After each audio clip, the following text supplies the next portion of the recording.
Hey guys and girls, just wanted to talk to you guys a little bit about Buzzsprout. Start a podcast today with free podcast hosting for Buzzsprout, easy podcasting software for hosting, promoting, and tracking your podcast. Buzzsprout is the best way to publish a podcast online for secure and reliable hosting to full iTunes support. Get started for free, no credit card required, cancel at any time. Stats are for losers. That's why we took the damn field. Now, if you want to crown them, then crown their ass. This is what's great about sports. This is what the greatest thing about sports is. You play to win the game. Welcome to the Airin podcast.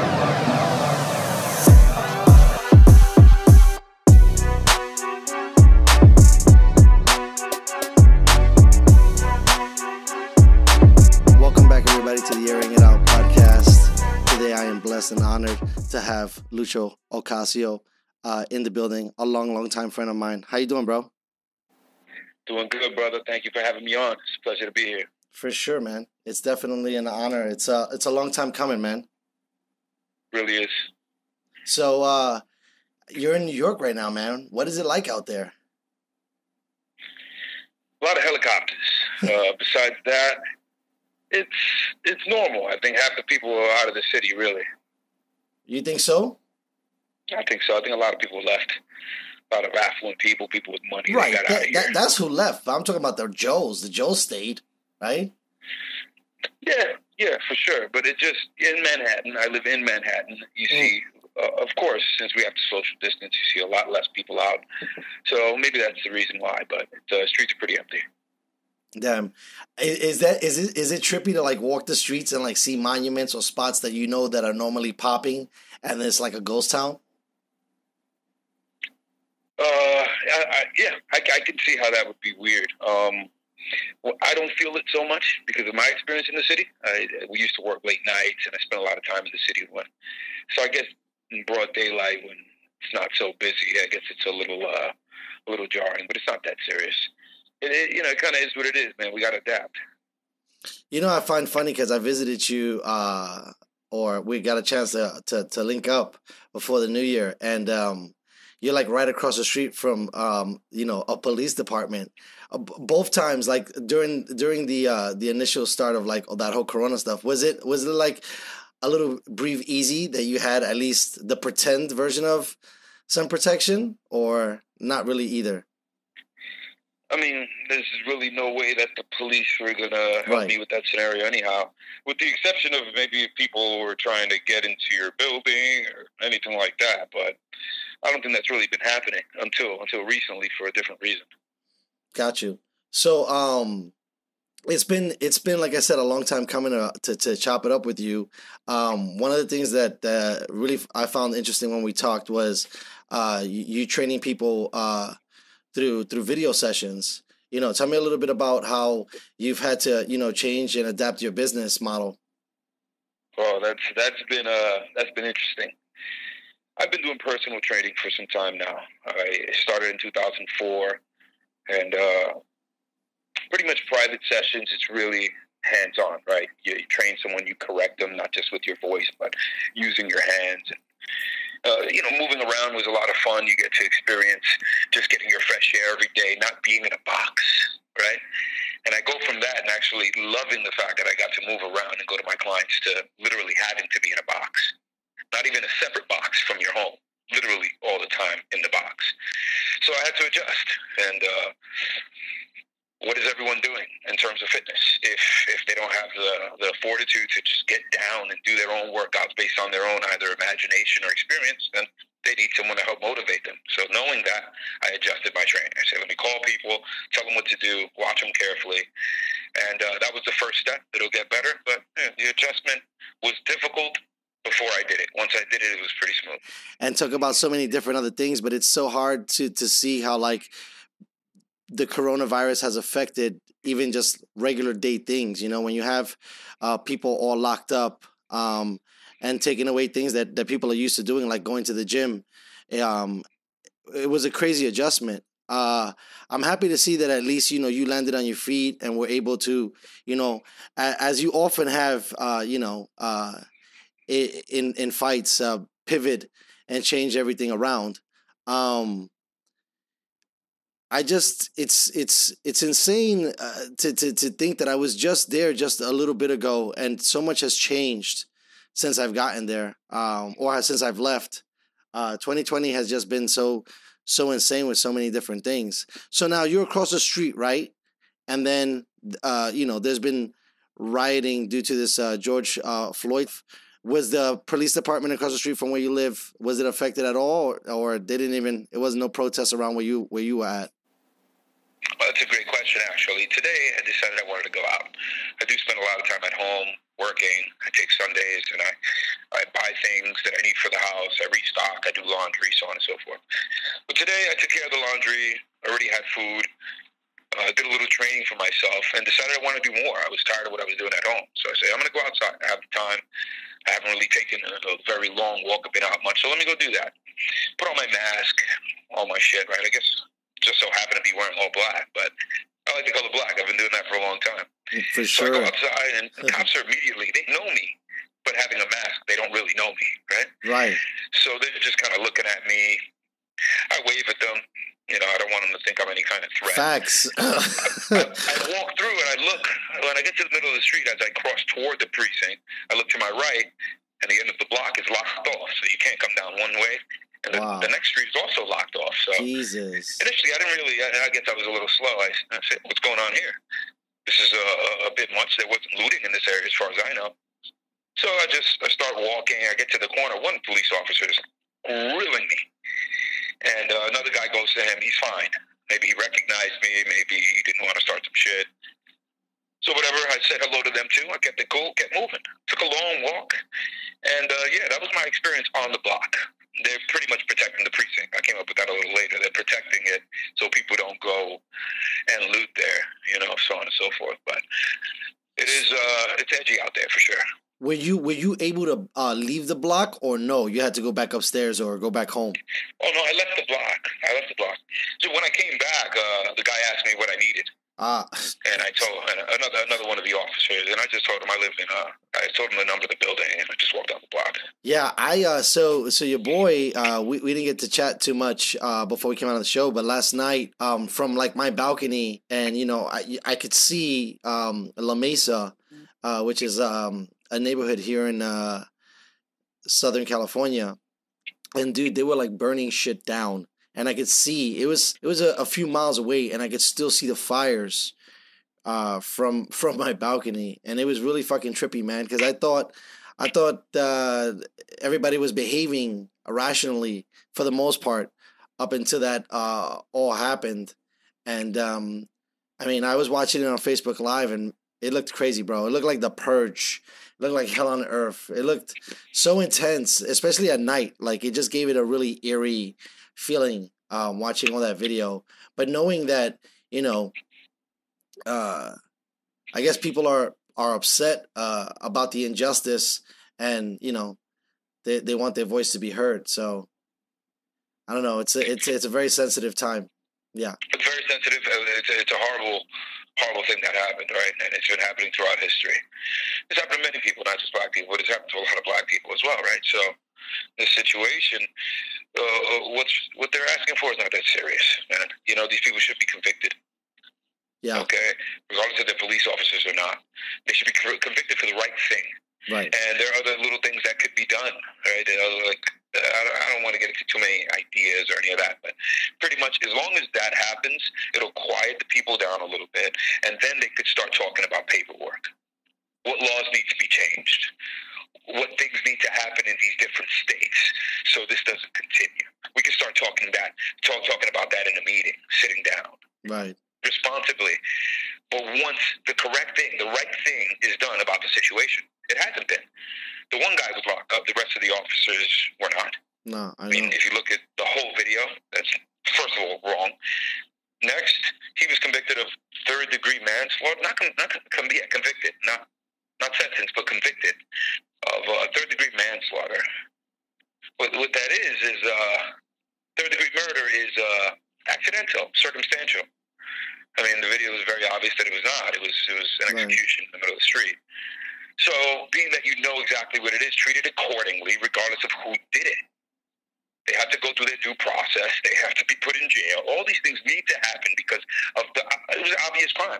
I mean, this has happened before. There was videos of crime. People would be grabbed up just because they were suspected. You know what I mean? Or they had some level of evidence against them. They were taken. They were held. You know, so it's not like this is a super rich man who can pay God knows how much money for such an act to be bailed out. So he should be in jail, and so should his comrades, and they should be held responsible. And once that happens, people will get off the street. It's a simple fucking thing, man. People get off the street, they'll go back home, and they'll let the paperwork. Right. They'll let as many people who are trying to push for the right thing as well. They need to be heard. It'll be their turn once the initial correct thing is done. Yeah, I hope it doesn't take too long, man, for those motherfuckers to start getting things in line.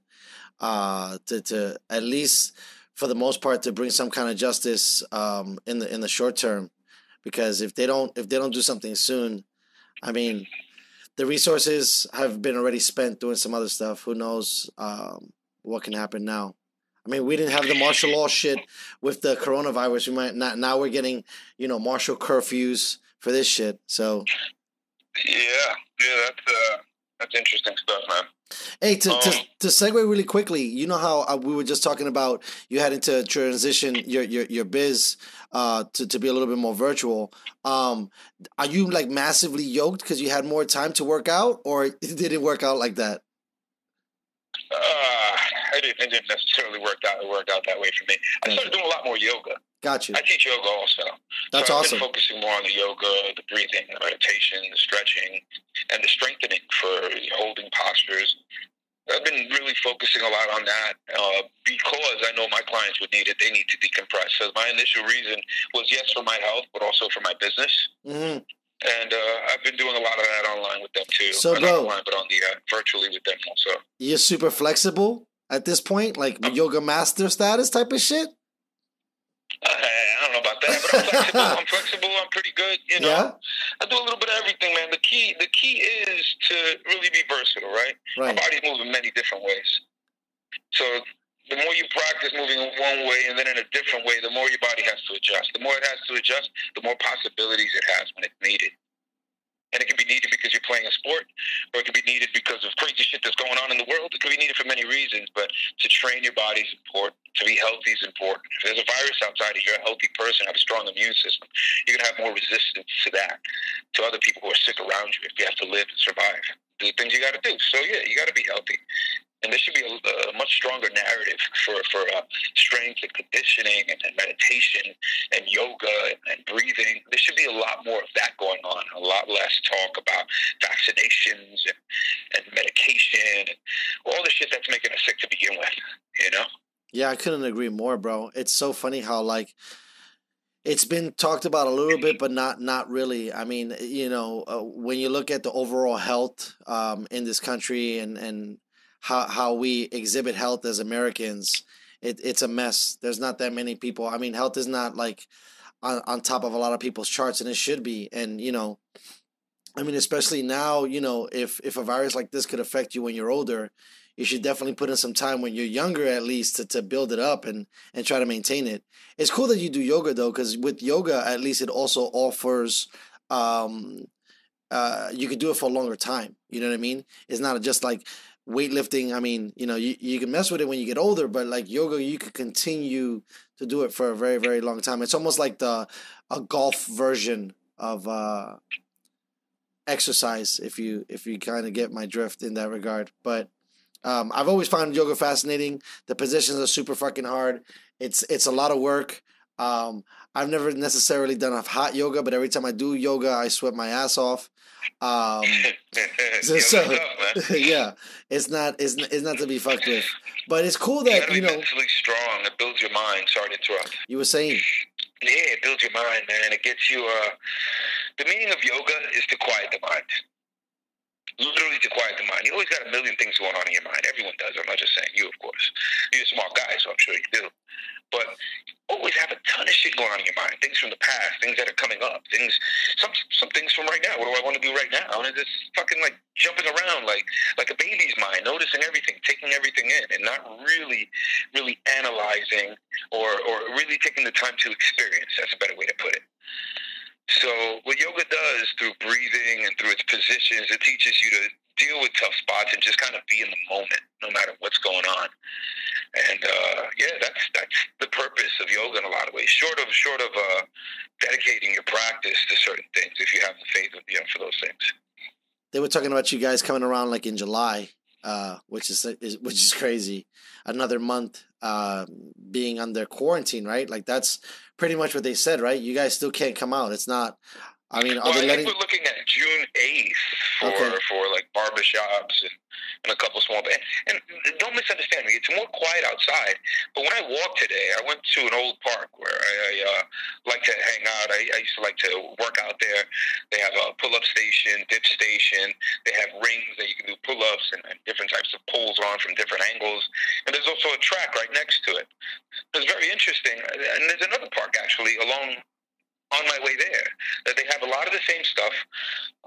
So I go to one park, and the park is open. There are people everywhere, just hanging out, sitting on the grass, people playing music.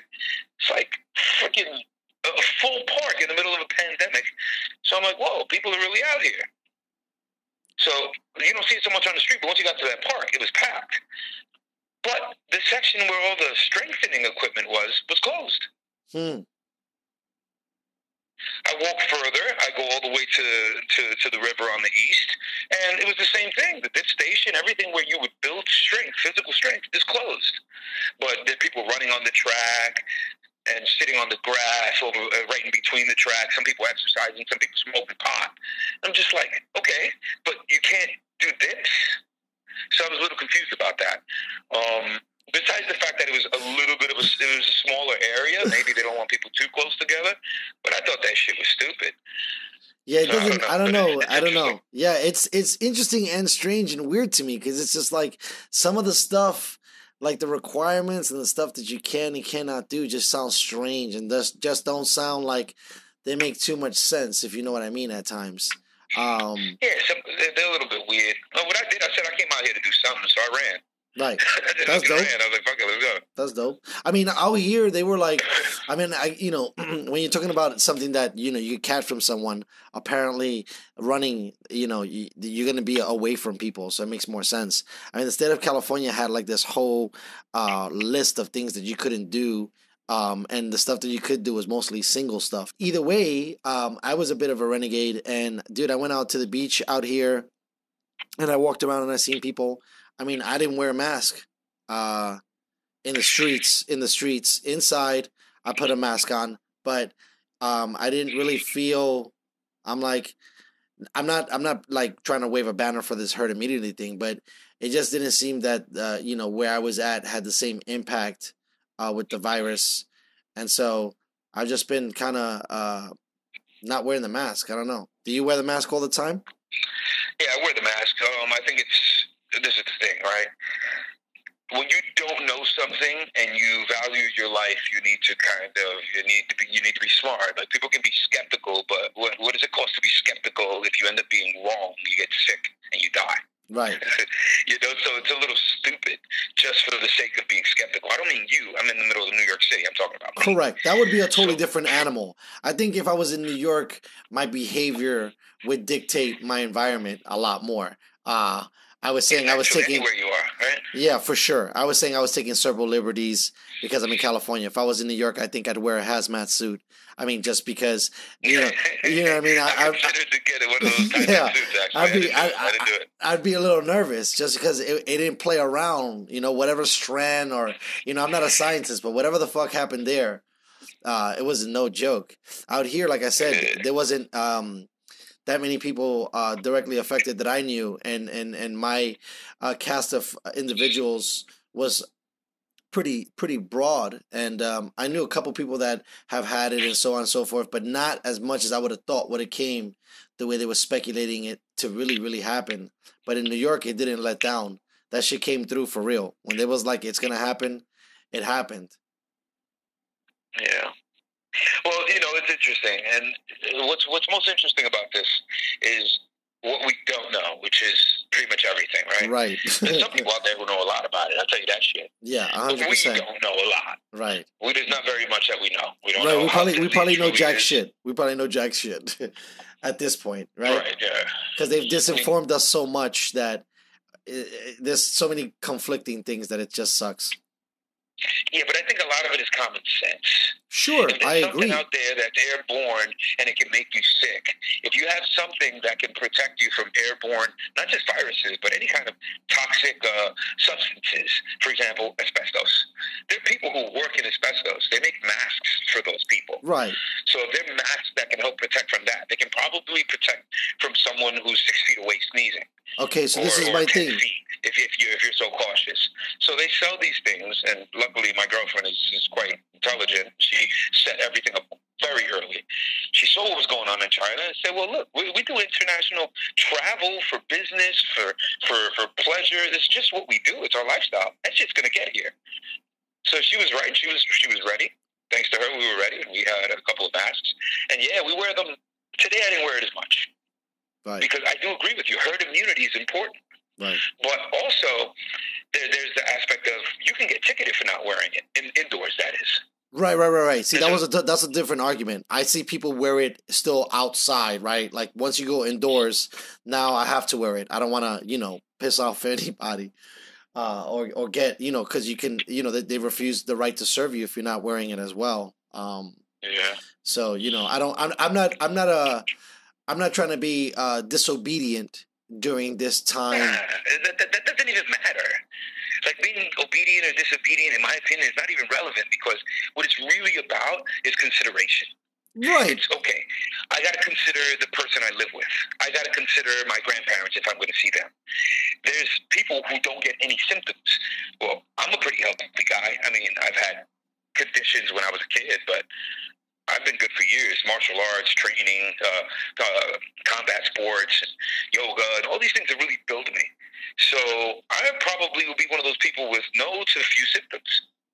So if that's the case, I have to get it somewhere just because I feel like I'm okay, and then bring it over my grandma. Right. Because there's a 27-day incubation period in this thing here. So a 27-day incubation period means that you could not have symptoms for 21 to 27 days. Yeah. But you're walking around with that shit getting people sick. This is what they say. Like I said, we don't know shit. Right. If that's the case, then that means you're walking around for this period of time giving it to people. That's a really nice guy over there. Oh, every time I come here, she treats me so well. You're going to talk to those people. You have conversations. You're going to shake their hands. I mean, right now, not so much, obviously. But those are the scenarios that you put them in when you're not careful. So because of that, I try to wear the mask. No, look, I get it, bro. And when I meant by obedient, when I was saying that, I wasn't saying like they're forcing me to do one thing or another, but I'm just like, if they're recommending things and smarter people than me are saying we should do such and such, and also the simple plain fact of being considerate to other people, I'm all aware, and I understand all of that. And it's a difficult thing, because you don't want to be disrespectful in any way, you know what I mean? But there seems to be not a lot of forthright information on whether or not this is something that's helpful, harmful, or a wash. You know what I mean? Because I think that my wife brought up something really interesting today. It's like, all right, cool, you're gonna wear a mask, right? But is it the specific mask that these guys are wearing during their surgeries? And they wear so much more stuff on their face and on their body to protect them that me buying a cloth, mask off the street, does that still give me the same protection? You know what I mean? Or buying... No, it's protecting the older people. Right. That's what that's doing. You wearing one of those masks is going to keep... Well, probably not even. A regular... She's right about that. Yeah, regular mask probably won't do shit. Yeah, I don't think, but that's what a lot of people are wearing is what I'm saying. You know what I mean? Like right now, like I just had my aunt send me masks, but she didn't send me, N95 surgical mask. She sent me another kind of medical mask, right? And I'm not saying that it's probably not good. It's better than not having one, but prior to that, because of the shortages and stuff, I had to wear a fabric mask, and I didn't really. It was like wearing a sheet over my face. I was kind of like, this doesn't really feel like if it's gonna protect me, it's gonna protect me from anything. You know what I mean? I just didn't feel like probably wouldn't. I didn't feel like, I mean, when you say prepared for you guys, I'm glad that you guys were good. I mean, we were kind of good, but, you know, there was so much hoarding of goods. It was really hard to, even if you were, you know, to kind of keep pace with a lot of stuff. You know what I mean? Because I didn't, mask and gloves, I wasn't even, I mean, I was trying to be ahead of the curve too. I just didn't think it was going to hit so quickly. So, you know, when people started buying up everything, you know, I had to resort. And the majority of people who bought it is like what you said. They started hoarding. They said, "I'm going to get all these things, and I'm going to sell it. I'm going to make a lot of money." You know, because they saw a lot of what my girlfriend saw, and I saw to a certain extent. I was telling my clients that, look, if you travel, let me know, because I'm not going to come train you. Within 2 weeks, at that time we were saying it was 2 weeks. So that's 14 days. It turned into 27 days, the incubation period, mind you. Right. But at that time, I would tell people, listen, if you've traveled anywhere, I don't care if you just went to Florida, but if you've been traveling 2 weils, so let me know. We'll take 2 weeks off. I'll see you 2 weeks after you get back. Right. Well, that's what they were saying.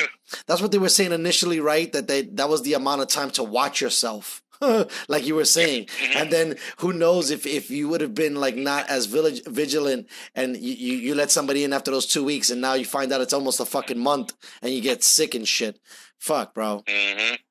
That's insane. Or that you don't get anything at all, and you find out that this good friend of yours who had, I'm not gonna say the wrong blood type, but the blood type that's not compatible with being okay if you get this thing. If that's a thing, you know, and you find out, yo, this is my boy for years. He's on his freaking deathbed. Right. You know what the fuck? And then they start checking. They say, okay, everyone who's been around in the last 2 weeks, you got to stay in. Right? Yeah, that's. Some people decide to go get tested. You find out it was you. That should be crazy. Why didn't you get anything at all? Right. How would you feel, right? Yeah. Insane. So that's insane. It's bananas, man. It really is. Like, I still can't even really wrap my head around all of it. You know what I mean?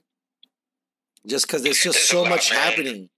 It seems like it was supposed to be on pause, but now that they let the pause up, it's just catching more fire. You know? And one guy's, you know, huge oversight put this country in an even more tough position. Because it's like, fuck, now you got to deal with, I mean, shit. Me and the missus were like, you know, a little worried. I'm like, fuck, you know, this shit starts to spill over. I mean, for the most part, you know, most looters are just trying to fuck up businesses and stuff like that. But, you know, it's been giving people kind of a green light to, like, do the fucking purge.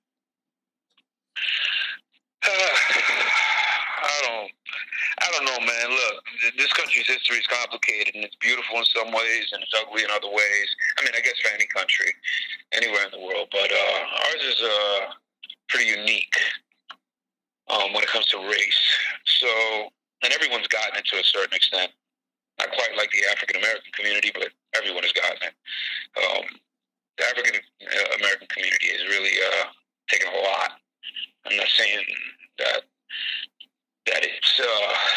it's only them. Obviously, we've had everything with the Muslims and the Mexicans and Puerto Ricans recently, right? This is just over the past 10 years or so that you've seen a lot of those, right? A lot of those people getting the racist treatment. But throughout history, people coming into America, when the Italians came in, they got it. When the Chinese came in, they got it. Even though, you know, they specifically brought in a lot of educated Asians on purpose, but we're not going to get into that. Everyone got it, you know? So it's an interesting history in our country. It is a melting pot, but there's a lot of racism. And it's interesting to see it all kind of come back this way. Yeah. And man, hopefully all this would be for some positive change. Not to say that everyone's going to think the same, but find some sort of medium where people can really live their lives to their fullest, you know, and not have some bullshit, because that's what it is, hanging over their heads for no real reason. You know, so hopefully that can happen. You are or are not a Trump supporter? Oh, no, I'm not a supporter of anyone in politics at all, period, the end. Okay. Not at all, man. I mean, but look, I can acknowledge if someone seems to have done something good, but then right after that, I'll acknowledge that I don't know shit. And it just all seems like, you know, it all seems like BS, right? Right. What do they say when something unfair happens in business? It's politics. So you're telling me right there that means that there's some bullshit going on that makes things unfair for you. If that's what politics means, then why am I supposed to get invested in that shit? That is true. What a funny thing that they draw it all out and create basically a show for people to watch. You know what I mean? Because that's all it really is. TV culture. Yeah. We live vicariously through everything. Reality TV, movies. That's what it is. So why would they give us anything different than what we're addicted to? Pretty much, man. It's like, it almost feels, I mean, did you get it? I know a lot of people that I talk to in my circles at times, and not to like, I don't know, freak anybody out, but were there moments during this time that you just kind of were like, man, this feels almost like some weird, end of the world movie at times? No? It's so funny. You're such a Zen dude. You're such a Zen dude. I could imagine your brain going through this time. You know what I mean? Look, my girlfriend and I constantly talk about how this is like the Twilight Zone. But when you talk about simulations and you talk about there being infinite numbers of alternate dimensions that are similar but different versions of exactly what we're living now, I think those things can interchange depending on what's going on in aspects of reality that we can't see with the human eyes. So it sounds a little crazy, but I think there's just so many possibilities, and this is also going to sound a little nuts, but ever since I was a little kid, I kind of been waiting for it to get crazy. If you just look at history, look at everything that happens, how long can it truly seem peaceful? Because it's only seeming peaceful. It's peaceful for us, and that's our perception. But all around the world, there are different perceptions of what's happening, right? And they're all going through things that we are now going through now. Not they are all, but many have gone through things that we're going through now, that we've gone through, maybe not as individuals, but as a country. So all this is very, very possible. So I don't know. I hear a lot of people saying that they can't believe it, or I can believe it. It sucks. You want to be able to. All right, I wish my lifetime could have just finished off peacefully, but it's very realistic because this is the majority of the world. This is the reality of the world, and to just live in a place in peace and like this Garden of Eden where everything is perfect. That's what's not real. That's what not realistic. That's not realistic based on what the planet is, based on what it's been in history. So it's interesting. But I expected some shit like this to happen since I was a kid, man. Speaking of sci-fi and all those things you were talking about, were you interested at all that we send people to outer space this weekend? Not as interested as I probably should have been. Okay. Well, I just find it so fascinating to be in a time that within quarantine and within a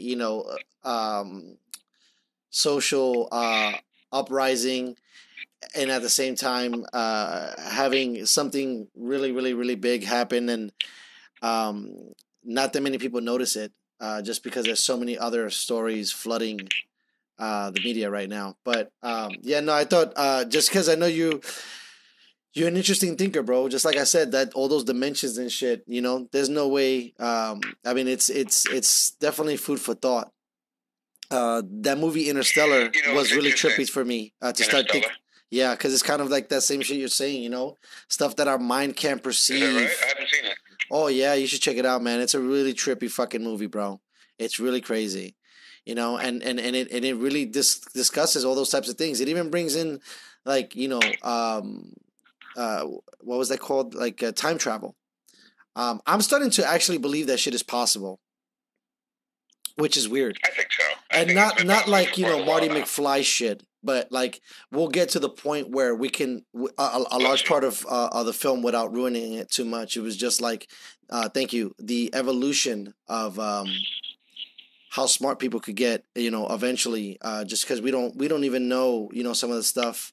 Like everything is still in theory, right? Like the black hole's a theory, and some of these quantum mechanics are theories. They don't really know, but they believe because we exist on one axis, then there has to be other accesses, And like I said, that movie's trippy because it talks about that a little bit. Yeah, I need to check it out. Matthew McConaughey, right? Yes, sir. Yeah, I need to check it out. He's a good actor too, and I love watching movies, man. And God knows I did a bunch of that, in the beginning of this. Yeah, what was what was some of the ones you caught up on that were long overdue? I don't know if I caught up. I have favorites that I kind of just put on remix, right? I like watching Pineapple Express. I like watching Step Brothers. I like watching other guys. I like a lot. I like the whole Avengers. So I like pretty much Marvel in general. So I'd be that guy who I freaking work out and then watch the Avengers and swear to God I'm some sort of hero, But it's just bringing out the childhood. I grew up throughout all the Marvel comics, and I had a bunch of them. So just to see that be put on the screen is super cool for me. Not to mention, it's great actors and great movies. Just pretty much that stuff. Any new movies? I don't think so. Speaking of, what's up? Go ahead. There was one. What's the name of that movie? Black something. It's with Mark Ruffalo. Black something. Mark Ruffalo. He's playing a lawyer in the South. Really? Where he is helping. It's an amazing Blackwater or Darkwater. Darkwater, okay. Darkwater, yeah, I think it's Darkwater. Dude, phenomenal movie. Mark Ruffalo's a good actor. I didn't know until the end of it. Yeah, Mark Ruffalo. He's a very good actor. He's a very good actor. But just the way it was written, the movie's phenomenal. It's based on a true story. You should check it out because I think that what you're going to see happen in that movie is far more related to what's happening right now. So I'll just let you watch the movie. I don't want to get into that too much. Okay. But I think it's a lot more related to what's happening now. So use that. Check that movie out. Yeah, I am. I wanted to ask you because you were talking about like the hero stuff and like watching all of that stuff. Did you get a chance to watch Joker? Oh yeah, great movie. So that you found it more than enjoyable. I take it, right? What a trip of a perspective, especially because we know quite a few crazy individuals. That movie was something totally different, but I'm sure in the same tones of, dramatic and captivating in the sense of trying to, in some crazy way, show you someone else's point of view. But I definitely want to check out that Ruffalo film. Sounds really good. Joker was amazing, man. I was really moved by Joker. It was so well made that many people would identify with him because there were many aspects of what made him completely off. There just were so many things that people can identify with different aspects of it, right? So I may not be able to say, well, I know what that's like, but I can kind of identify with that thought, or I can identify with that emotion. And that's what kind of made people identify with the villain there. And that's one of the things that really made the movie brilliant, because everyone has a perspective. And it doesn't mean that everyone is justified for what they do based on their perspective, but it's always interesting to know how they come to that perspective, Yeah, 100%. I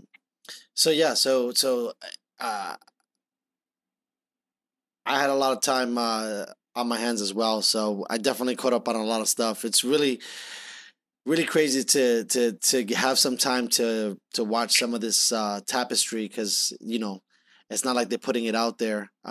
It seems to be more people doing a lot more outdoor stuff and less media related because I guess everybody got tired of watching every series they possibly could. Out here, it seems like people are begging to go outside. So, you still working on any specific martial arts nowadays, or not really? Mostly. I mean, look, I've been training since I was 7 years old. Right. I started off doing judo. Much like you were a judoka. Yeah, I know. Put you on blast there. But you're a very, very good judoka, I remember. Good martial artist. But yeah, I started off doing judo. Obviously, I can't do too much of that. I can get on the ground and do some stripping. Yoga goes nicely with that. Breathing exercises go nicely with that. So, where I may have been, at a certain level, whatever level that is, I hadn't grappled in years, I'm not too far from that exact same place with grappling because I stay active. You just don't have the bodies to play with, right? Right. I think the most important thing really is moving your body, like I said before, in many ways as possible. You want to do your strength training, you want to do your conditioning. And you have to remember, when you not just train others, but when you train yourself, that everything begins with strength. Everything starts with strength. Okay? You need the strength to be able to run without hurting yourself, meaning you need certain muscles in your legs to be active so that you're not just pounding on your knees, or so you're not just overusing certain muscles.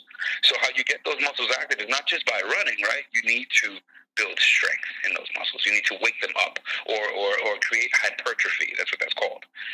Okay, so by you doing strength training, specific strength training, muscular strength training, you start building well-rounded strength so you can perform athletic movements. So a lot of people think that you're lifting weights is just going to slow you down. That's not necessarily the case. You can use weights to help with everything you do. That's why you lift weights for sport-specific training. If you're a baseball player, you'll train your weightlifting based on that. If you're a power lifter, you're going to train with weightlifting much differently. You may use similar movements, but you do a lot more weight.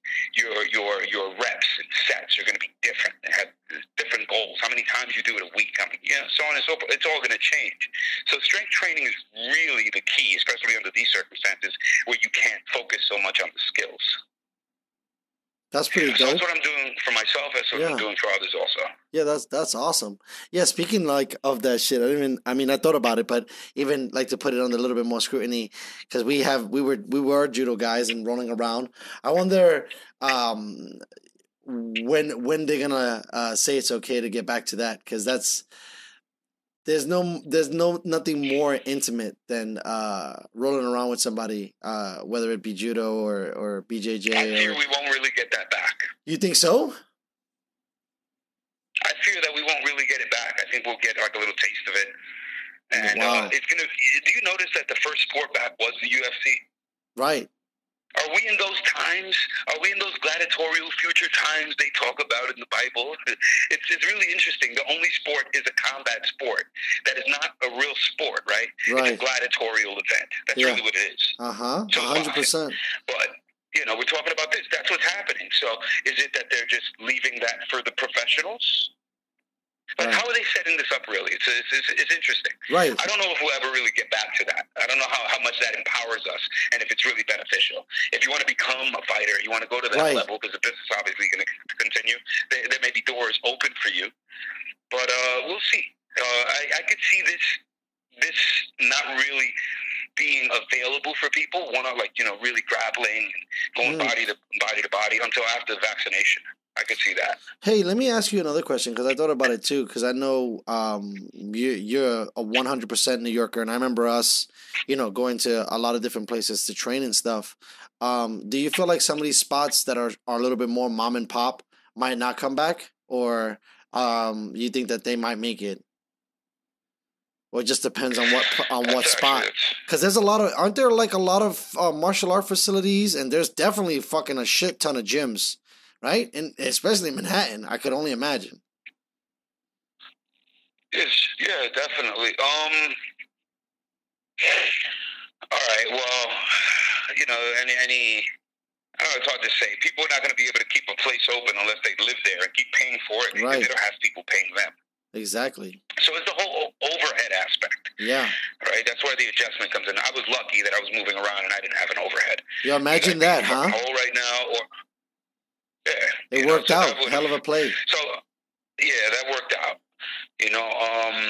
I think some businesses might make it, but I don't know, man. It looks like small businesses and renters are getting the shit end of the stick here for the most part.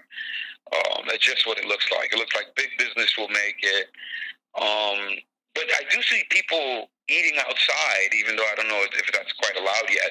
There's people drinking outside. Like, they'll go to bars are open. You go outside, you order a freaking beer and drink it right on the street. This is happening in New York. I know, isn't that trippy? Are you guys like walking, or not you guys? Yeah. Are they walking down the streets and everything? Like, no biggie? I saw people in the park drinking, and I saw people pretty much standing on the block where the bar is drinking. Like, if they'll be right in front of the bar drinking beer. Yeah, it's interesting. I know that's been happening a lot out here too. Like some of the places that we're lucky enough to have like outside access, you can buy it and kind of hang out outside of the spot or whatever. And It is trippy to see people drinking outside, because you know how New York is with that shit. Yeah. They It's just so much about perception, bro. It's so interesting, right? So if we're for the next 10 years only drinking beer outside, hypothetically, this is not how it's going to happen, right? But I'm just saying, hypothetically, we only drink outside on the street. This is our reality for the next 10 years. Yeah, some businesses open. A lot of people work from home. We figure it out, right? It's tough. We go through our financial crisis and all that. But we come out the other side 10 years later, everything opens up again. Everyone's back inside, hypothetically, right? Mm-hmm. That's going to be weird. You know what I mean? 100%. It's all perception and what you're used to. Yeah, no fucking kidding. The new norms are definitely different. You're not being a super like exercise guy, right? You don't really chill at bars like that anyway, right? No, not in a while. I used to work in the industry, so I guess then I did, but not for some time now, no. I go out with my lady, we'll grab a dinner and have a beer apiece or two max. I'm such a lightweight, and then that's it, though. I don't hang out at bars. Yeah, so for you, it's more a thing of seeing everybody outside, not so much you go into spots, because I know you're the temple dude. Yeah, I guess. You know, well, I just you gotta you're not. I don't think you're like getting blasted doing shots, fucking, on the weekends and shit. You know what I mean? It's definitely not your style. I don't. I'm an eater. I'll train like crazy so I can eat like a sumo wrestler. I just like to eat. I like food. Yeah, no kidding. We got a chance to chop it up at one of those. What was the restaurant that we went to? The name of that place? You remember it? Chenka. That was probably terrible on mine. Japanese. They sell like bull gonads and insects. Just fantastic place. It described like that. It sounds so edible, bro. Fuck. I ate the food was good. Well, I didn't get no snakes. Different, right? Yeah, it was. I mean, but it was. Don't forget about the cotton candy you can get when you leave this place. I know that was dope. I mean, for free. For a concept, it's pretty rad. That place was fire, and the food was great. I just didn't veer too crazy. But I know that's always been. You've always had a very open mind when it comes to your palate, which I've always respected about your gangster. Just because not everybody, including myself, you've always eaten some very interesting delicacies. I still remember that time we were in the Bronx, trying to go to a taco shop, and you ordering, I think it was ear or nose or some shit like that, and I'm like, this fucking guy. Oh, ear's the best taco you could have. Yeah, so I think you ordered. I tried brain, like cow brain, and I tell you what, didn't love it. The texture was not for me, and that was one time that I'd say I ate a meat, or I guess you consider meat, right? Brain meat. That I didn't. It just the texture didn't do it for me, man. It was mushy. I felt like I was eating throw up. I was good. What's so funny? You saying that. I had an opportunity to chill with some interesting cats, and I think I tried sea urchin, and the way you're kind of describing that texture reminds me of how sea urchin tastes. It's very mushy and slimy. Did you enjoy it? Hell no, bro. I'm a chicken. I'm like, yeah, bro. I'm mad simple. I don't get crazy like that when it comes to eating out the box. I'll try it, not to insult the chef, but to be like, yo, give me like a full plate of that. Not happening. I'm just not. I don't deviate too much from the flight plan. Chicken, steak, pork. I'm cool with that. I'm not even a big seafood guy, But the Japanese. I gotta stop eating pork. You had to? I didn't have to, but I stopped. It was just a couple of times that I ate pork and it didn't agree with my stomach. Got you. And then there's so much shit out there about parasites. I mean, I guess everything has something in it. Yeah. But I left it alone. I have a good friend of mine who I respect. He never eats pork. He said it makes me sick. He uses biblical references and whatever. He convinced me. I stopped eating it. But I don't. It's not a meat that I consume all the time. For sure not. I'm more of a chicken guy straight up, and then steak. Pork is kind of like on the back burner, but it's not something that I eat all the time. It definitely has, I guess, a bad connotation. So it's definitely not on the top of the eating. I mean, they're also really little animals, right? They're really intelligent. I don't think they're brilliant, but they're really intelligent. Pigs are. And so are cows. And I eat fucking beef. I love beef. I know it tastes so fucking good. I like meat. I eat meat. I feel a little bit bad. I stopped for a period of time, but I enjoy it. So I always go back to it. There's something so satisfying about it, right? It's crazy. Just because, like, no, of course. I mean, not just it's minerals. It's so many minerals, right? And not only that, we've been eating meat. Right. For how long? We've been eating meat. Yeah. It's just in our DNA. So obviously we have our canine teeth, right? We're used to eating it just genetically, and then on top of it, it's delicious, and on top of it, it's so nutrient dense. Like, you don't find a lot of minerals and certain vitamins in every food you eat. With meat, you're gonna get things like magnesium, zinc, B vitamins, and it's so nutrient dense with nutrients that are vital for your life and for your body and your mind and everything working the way it's supposed to. That it feels good when you have it. Yeah. I mean, if you eat a lot of it, you feel like shit, though. Right. Yeah. Well, it also depends on what you're eating a lot of, right? I feel like when you're thinking about consuming meat and even consuming food, period, you're not always getting the best of the best, right? So, like, I would think most people are consuming when you think about meat is like fast food, and then for the most part, fast food is always not like the best meat products.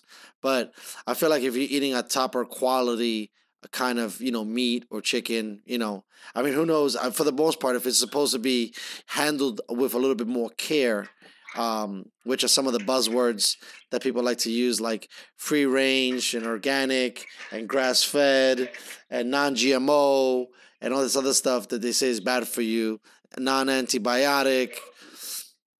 And so the consuming of meat and or animal products, period, has changed a lot. And at least there's potentially options, but not so many options if you don't have the money.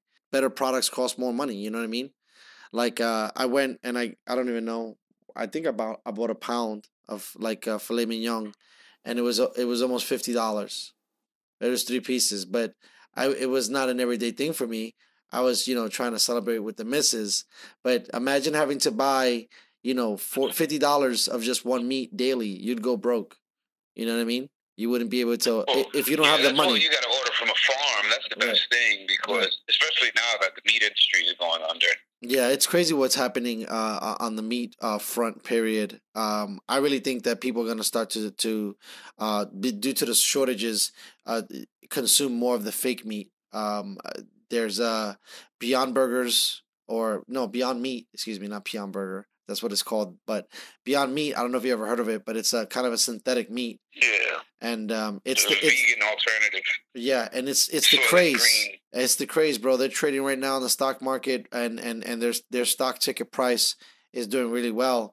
And it's amidst all this things that are happening due to some of the shortages and people apparently getting affected at some of these facilities.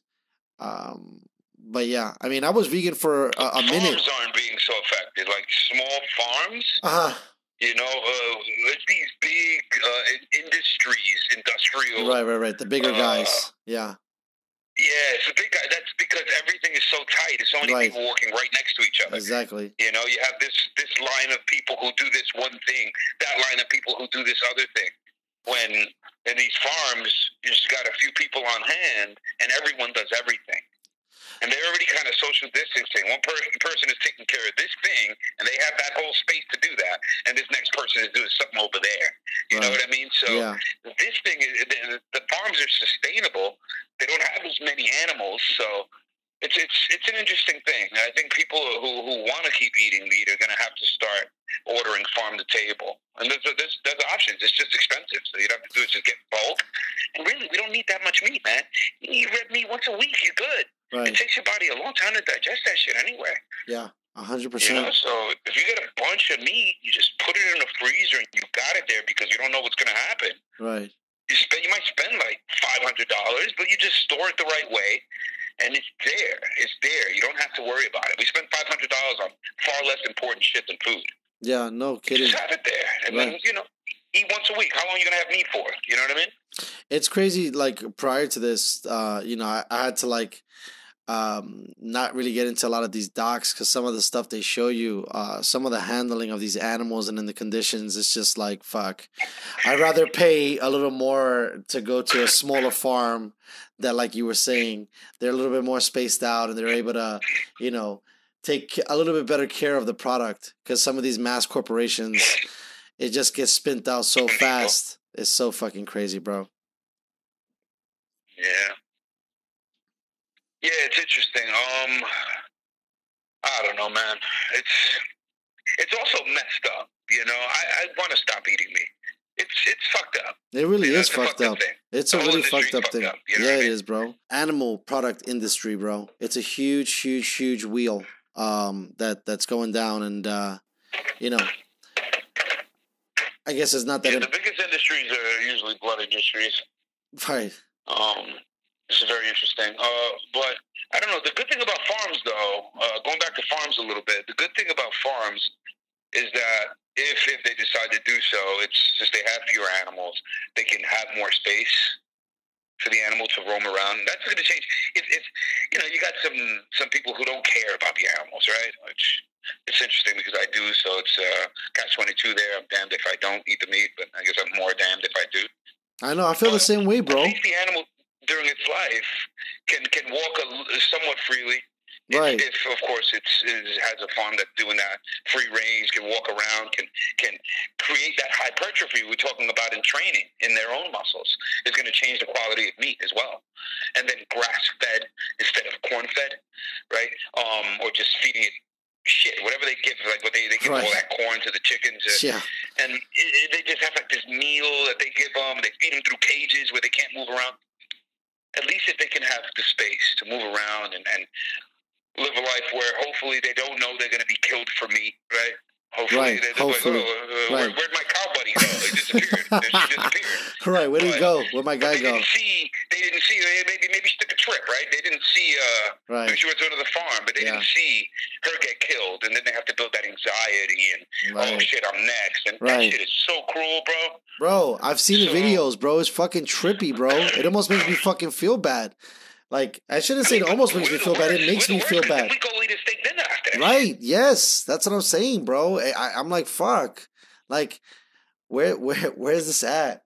Like I said, it tastes so good. Fuck. Well, I was watching something the other day on YouTube. It was a rabbi, and he was talking, and he says, the true, it said something like true love was the title. And let's see if I can do it justice. He says, a man eats a fish as often as he can. And I ask him, why do you eat that fish? And he goes, oh, because I love the fish. And he goes, you don't love the fish. You love yourself.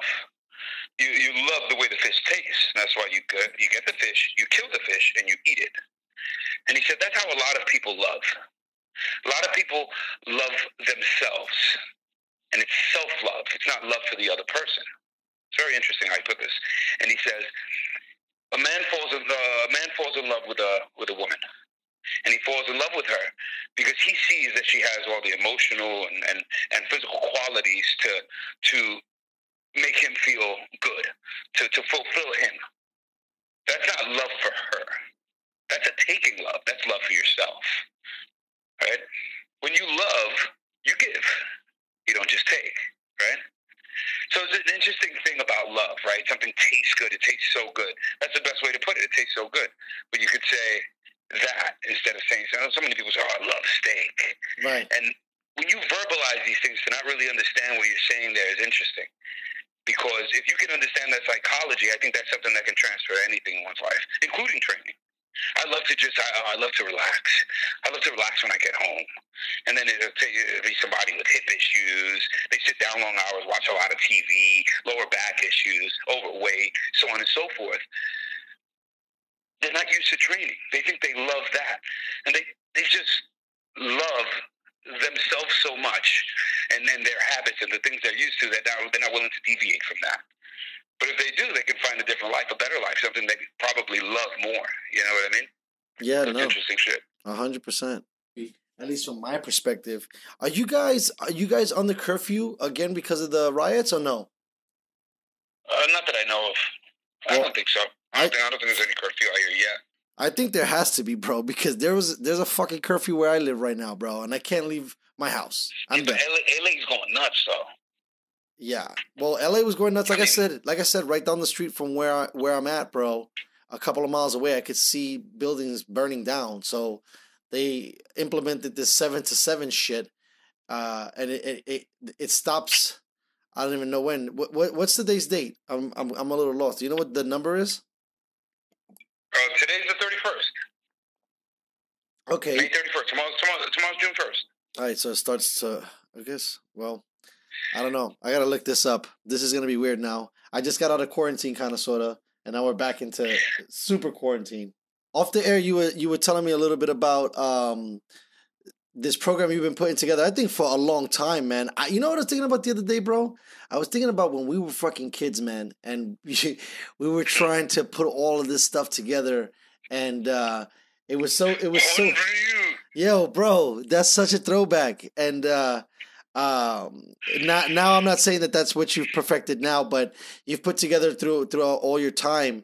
Tell me a little bit about some of the stuff you do. Besides, obviously, the yoga, that's a big part of your program, I'm sure. Yeah, I've been using yoga for a while, but as for really learning it, I was training at Yoga to the People. I did a course there, and it was phenomenal. Here at Yoga to the People, they're also in Seattle. They're really good, very knowledgeable, nice people, and it's hard as shit, man. You learn a lot. It was really great. So the yoga is something that I started using a lot more now because I gain more knowledge now, but I've applied throughout my life. Being a martial artist, yeah, you meet a lot of people, you spar people, you tussle, you grapple, and you learn things. You learn things about yourself, you learn things about martial arts and how the body moves. And you learn to train hard at a young age, you learn to push yourself. I came across Punch Fitness Center about 2012 or so. Punch Fitness Center really changed everything. I was a martial artist. I was already tough, strong, capable. I was actually a bouncer at the time, and no more than 5'7". But I'm capable psychologically and physically. Through the martial arts, I became prepared to deal with most physical situations, tough situations. So I was introduced to Punch Fitness Center through a guy who I sparred with. He's a welterweight champion in Muay Thai. Good dude named Mo Kojak, great fighter, good man. Muslim brother. And he brought me there. They needed trainers. And, man, I thought I was this big, tough guy. They were going to give me a tryout, so to speak. That this guy gets me on the floor for 15 minutes and crushes me. Now, not sparring. He just gave me a session. He said, all right, jump rope. 2 of those 15 minutes was jump rope. So just jump rope 2 minutes. As soon as you finish with that jump rope, they put you through a sequence of upper and lower body and core movements where they do not let you rest. And at the end of 15 minutes, I felt like I was going to die more than any other time in my life. And as you know, I've trained a lot. Yeah. 15 minutes, all it took. The guy had to put a cold towel on my head. I thought I was going to die. And not to interrupt your story, at this point you were kind of at like your peak, you would say, or not your peak, but your peak fitness wise at this point, you thought, right? Oh yeah, I was at the best I had ever been up to that point. Right, and 15 minutes, these guys kicked your ass. It was amazing, and all the trainers were world-class fighters. And I was a fighter myself. I was a good fighter. I wasn't as good as the majority of these guys, but I was good. Certainly talented, certainly experienced. But the guy crushed me. He was the manager, Nuno Furtado, phenomenal trainer. Destroyed me.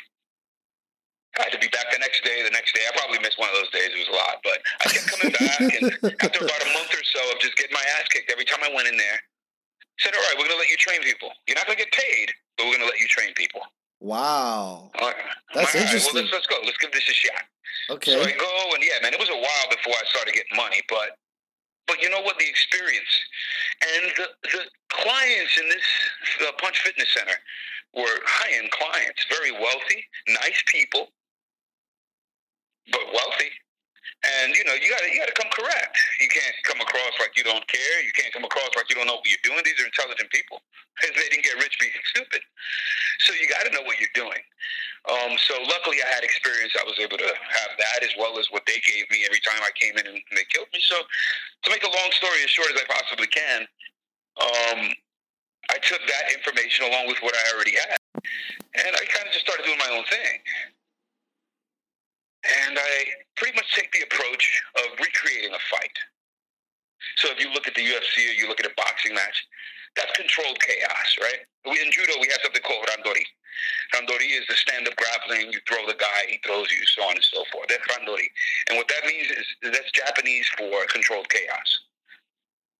So what I'm doing when I train people is that I make them deal with chaos in a controlled fashion. In a scientific way. We push the muscles this way, we push the muscles this way. And then, of course, when we were one-on-one, I'd hold mitts for them. I teach them martial arts and or boxing. We do hard mitts. We go for it. We do a lot of cardio training, strength training, just like a fight, right? In a fight, you're going to be throwing your hands. We'll talk about MMA specifically. You're going to throw your hands. Oh, you're boxing here. And then you got to kick, so you got to use your lower body. Your lungs are already wearing out, so it's like you're running, right? Boom, you got to use strength. So if you get grabbed, you got to be strong enough to deal with that. So that's where the weightlifting comes into play. The push-ups, the yoga, the ability to contort your body if you need to. Sometimes they're trying to choke you. Sometimes they're trying to slam you. You got to be able to have the resistance in your body to deal with those things. So we compact all these different aspects into 1 hour. Just 1 hour, you get to work your entire body, your mind, your lungs, your flexibility. And you come out of it completely exhausted. You eat good food, you get stronger, you keep coming. And yeah, that's the approach. The approach is really just getting well-rounded. Yeah, I know from training with you back in the day, bro, that you always had a unique perspective when it came to engaging fights or engaging being engaged in a fight. And I've always admired your total awareness and being able to use everything to your advantage, you know. I trip out some days. There's this one time I think back in our heyday, I think it was like, and I'm probably gonna butcher it, but it was like this kind of like this dude was like trying to like slap box you or kind of like fool around. And I don't know if he thought he was serious, but I know you knew you was serious.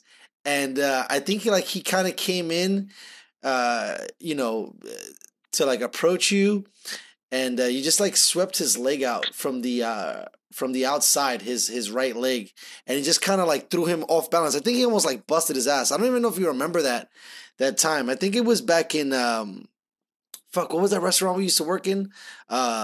Manhattan Chili Company. Yeah, Manhattan Chili Company. That's a throwback. Big ups to Bruce Stern. Yeah, for sure. Yeah, I don't even know if that'd be hilarious, but yeah, and it was just like, wow, in working with you, you were able to really understand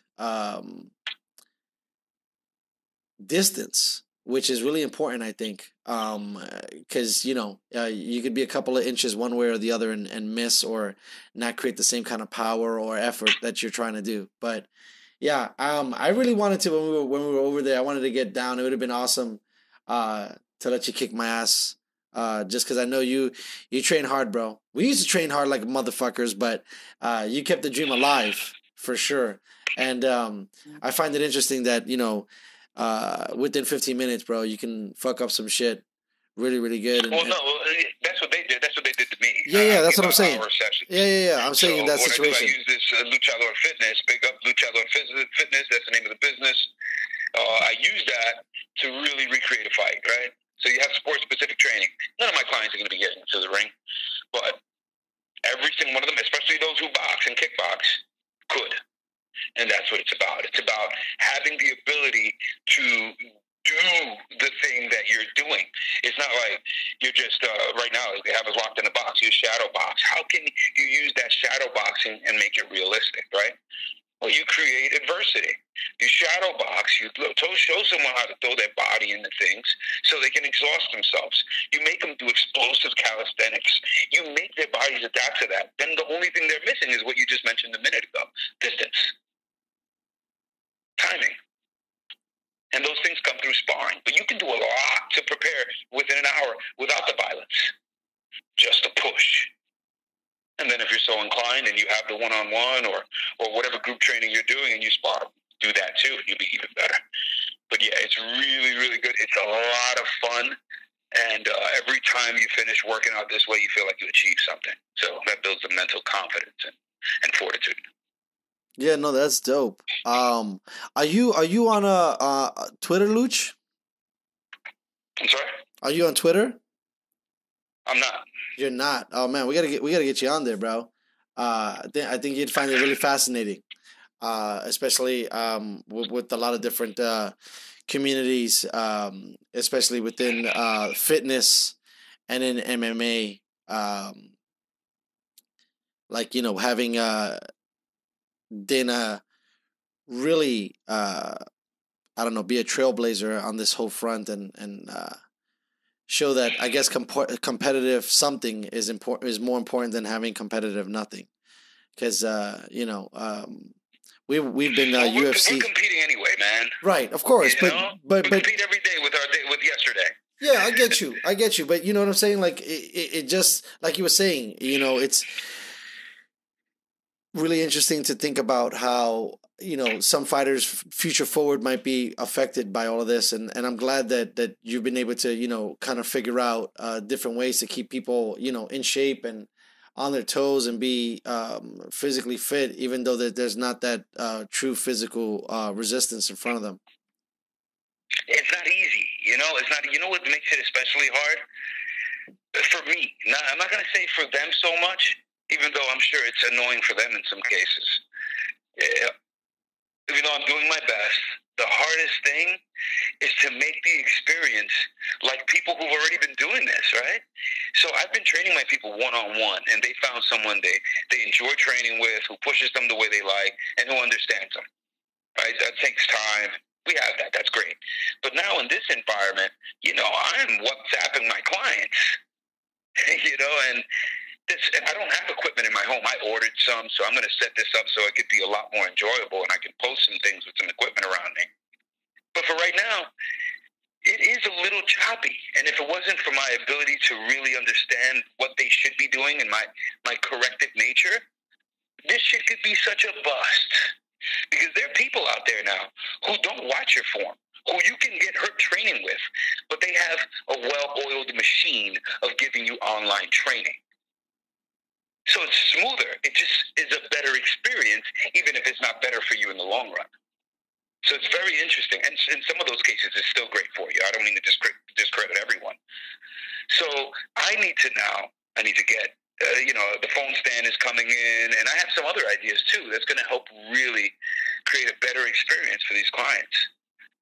Because otherwise, no matter how much they love you, right, if things don't go back to normal, they're going to find the best case scenario for themselves. So I need to make sure that I become that, and that's challenging. Yeah, no, I could only imagine. When you're saying that who knows when that kind of physical contact is going to be allowed, it's pretty trippy. Because I mean, I'm sure a lot of what you do is physical, you know, even in correcting someone's form and in being with them. And there's also there's a level of camaraderie that happens when you work out with someone and they're right next to you. You know what I mean?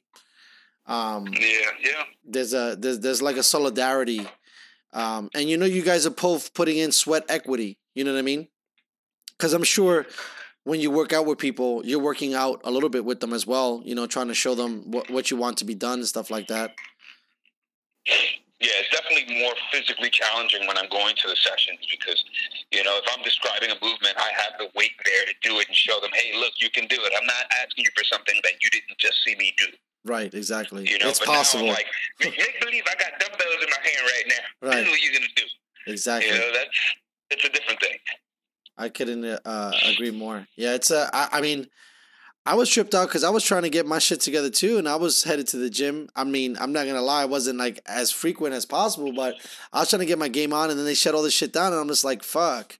All right, now I gotta rev up the engines to want to work out at home, and that takes another level of commitment. I feel like there's something about going to a facility or going away from what you're used to and kind of changing your mind and changing your mental environment, which I think makes you more productive. I've had sessions or I've been places where, there's been distractions and I haven't got the most out of a workout. And there's been other times where there hasn't been as many and I kill and I'm locked in. But the home thing is just, it's so crazy now to me too, because I feel like all we did was work out at home when we were younger, right? We didn't have like no cool gym memberships when we were on the block. I mean, for Christ's sakes, we were running around, paying just entry fees to get into dojos, and daily gym passes. But so maybe it's not. I feel weird because I got a little used to the gym, but now I'm just like, fuck. Is there a level of me being spoiled, having to went to the gym now and needing the gym to work out, it seems silly when you can do so much at home. Yeah, well, especially if you have a little equipment. But even without equipment, you can do a lot at home. But I agree with you. You're 100% right about that. It's very psychological. And we set up our own environment. When we were kids, we were kind of just discovering shit, right? So, yeah, I guess that makes more sense. Even if we were teenagers, there was more testosterone flowing. There was more just discovering shit. Like, let's go, let's do it. Right. You know? 100%. And now we get to create our environments a lot more than we did as kids. We could to a certain extent as kids, but now, I got my apartment. I got my couch right here. It's set up with a TV that's on the wall where I watch my UFCs and my movies. I have my living room where I keep certain things on one side, other things on the other side. I just recently bought a little washing machine that's here. So this isn't necessarily the environment of a gym. I do other things here. So to psychologically say, it's like a mind fuck. Psychologically say, well, this is what I do here, and now I have to do this here. You just don't feel that here. So to transform your mind, force yourself to do it, that's not easy. That's tough. But you can do it, but it's tough. Yeah. The gym environment is just for that. You get to leave the gym. You go to it, you put it all out, you put it all into the gym, you work hard, but then you get to leave. And you go back to your comfort. Everything's here. Yeah, no, so agreed, bro. 100%. Now I got to become more. I gotta be harder on myself to want to get into it, because now that I'm kind of a little bit of a family man, during this quarantine and marriage that I've been in, your boy's been putting on some pounds, and I'm getting closer to 40, and 40 is closer to 50, and I don't want to be one of those folks that's all fucked up, on different prescription meds and this and that for heart rate and this and that, because I could barely walk up the fucking stairs. You know what I mean? So I hope that they expedite the opening of facilities, but in the same token, I got to take a little bit more responsibility in getting my ass to doing stuff at the crib. You know what I would do? If I don't have kids, which kids are great, but I'm glad I don't have kids. I really wouldn't be training, probably. Who knows? But what I would do if I was in that scenario, I believe I would want to get up whatever time I get up. Know that before the hour is over, I'm already outside hitting the pavement with a run. So whatever time, that's all. I'll set myself up for 3 days a week. 3 days a week, I'll do this.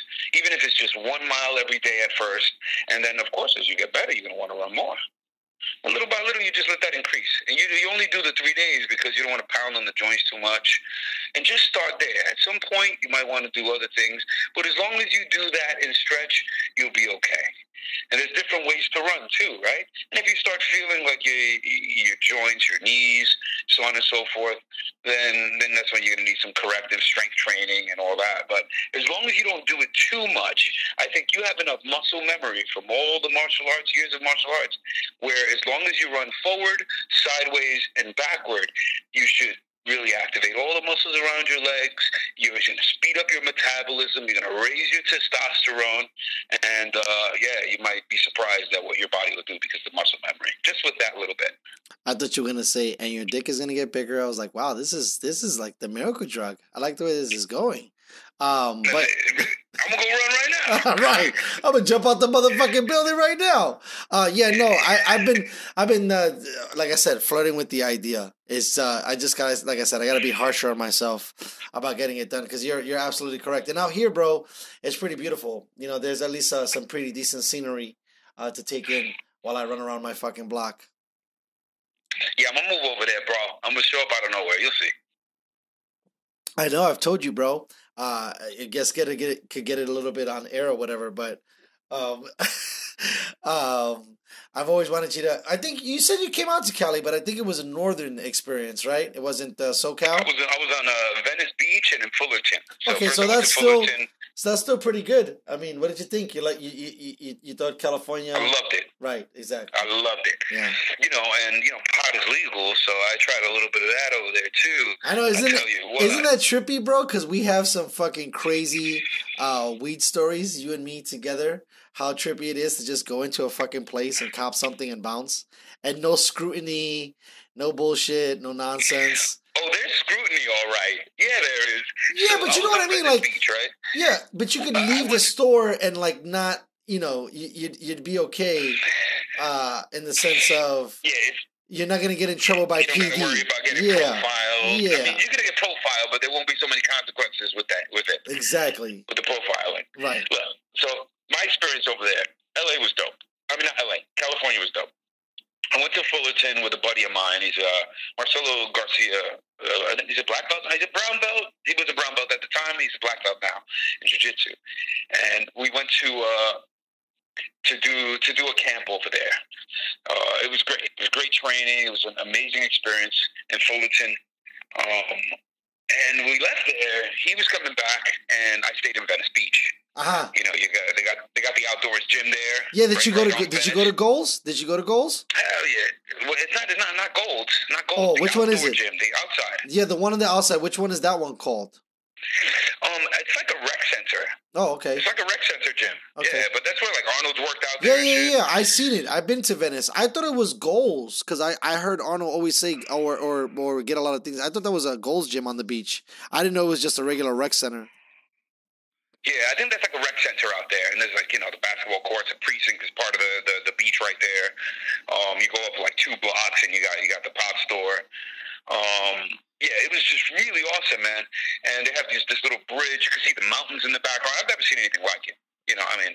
I'm happy, bro. I'm happy that you were able to see that, bro. Because both of us being from New York, it's definitely different, man. It is. It is.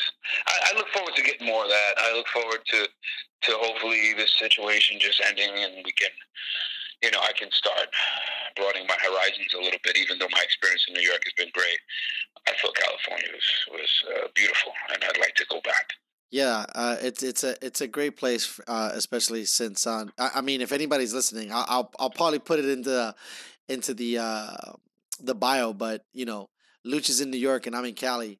And being out here is definitely amazing. I mean, I spent a lot of time on the beach this week and just checking out the horizon and just seeing how beautiful it was. And it was just epic. And to realize, how much more closer and more peaceful. Dude, I've been, bro, at times I think like I'm becoming like really, I don't want to say hippie, but I'm definitely a lot more chiller than I would normally be if I was like some intense New Yorker, bro. Because between like all the lax ideas and concepts and understanding and definitely a lot of the bud I smoke, it's just so much more chiller out here. It's insane. So did you go to when you was in Venice? Did you go to one of those legal pot shops or whatever? I did. I went to one of them. How could I go and not check it out? Right. Right. And so I went to one of them, and it was extremely strong. Extremely strong, right? We were waiting for a bus, and there was some guy there. Look, man, I can handle myself, But there was some guy there. He looked homeless, a big white dude, and I'm like, this guy looks like a problem. And I don't like how he's looking at me and my stuff. I had bags and shit. I'm coming, from New York. So I'm like, I don't know how I feel about this. This guy intimidated me a bit. If it came down to it, I'd just probably swing like crazy. But I was so high that I was like, this guy's going to kick my ass. Oh, my God. In all my experience, everything just went out the window for a second there. So I just kind of hung out, and then I just breathed through it. I remember everything I've done. All the fights I've had. Like, what the fuck am I worried about? Worst case scenario, right. Chances are I could beat this guy up. Facts. I'm fine. Right. But, dude, it was so strong. So strong. Bro, I gotta tell you something. That was like one of the first things when I got here, bro, and I smoked for the first time. I was like, fuck, this weed is super fucking strong. Like, we can handle ourselves. We've partied. And I remember being at certain things, and I'm just like, oh my God, I'm not gonna make it. This is way too fucking strong. So yeah, I feel you, bro. That's so trippy, though. Because I felt that so many times out here, dude. I don't think I've ever been as lifted in NYC as I've been out here in Cali. I don't know. Their botany skills are like off the chain, bro. Right? Yeah, man.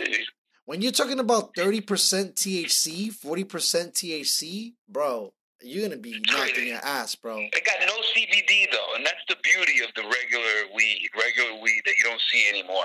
That it is natural, and in its natural state, there are many different types of cannabinoids. Right? There's some that grow in our own brains. Right. Interestingly enough, I know. But you have CBD also, which is very good. It's a great anti-anxiety, and it's great for your joints. It's awesome for muscle recovery, rehabilitation for injuries. It's just really good for you. And they're completely getting rid of that and making you as high as possible. And I think we all know that's not really good unless you have some sort of anxiety condition, which you need only a certain type of it, which can help reduce your anxiety. But besides that, I don't think it's good for people to be smoking that really, really strong-ass weed. I couldn't agree with you more. Also, you got to do shit, bro. I mean, you can't fucking operate heavy machinery. That shit is like you trying to drive your car and you hit some of that shit. You're probably not going to be driving your car too good.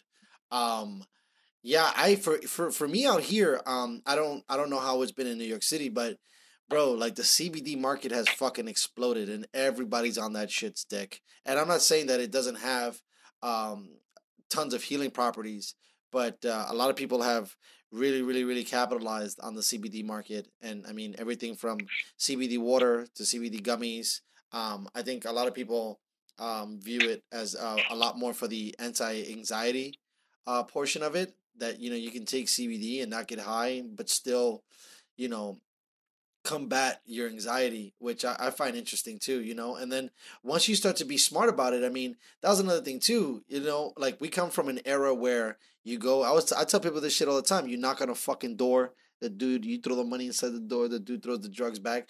Now in a facility like this, you can talk to what they call like a bud tender, and you can say, hey, how much THC is in this and how much CBD is in this, and then where was it grown, and is it local, is it from Washington State, is it from fucking Denver or whatever, you know what I mean? And it's just like, it's a way different animal now than what it was when we were growing up. So at least, they list the ingredients now here in California. Yeah, that's cool. You know what it's very interesting. I feel like in terms of productivity, that's where it's tough. Right.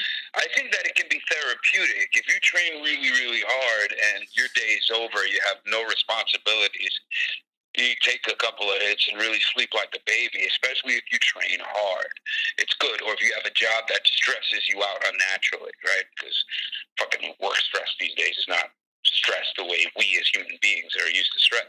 It's different. It's not healthy. But this can help. So you smoke a little pot at the end of the night, you sleep like a baby, all the stress goes away, you reset your mind, you prepare for the next day. These things are good. But smoking all day long, it will get in the way of productivity. If you had dreams, they will take a back seat. You have to have control over what you do.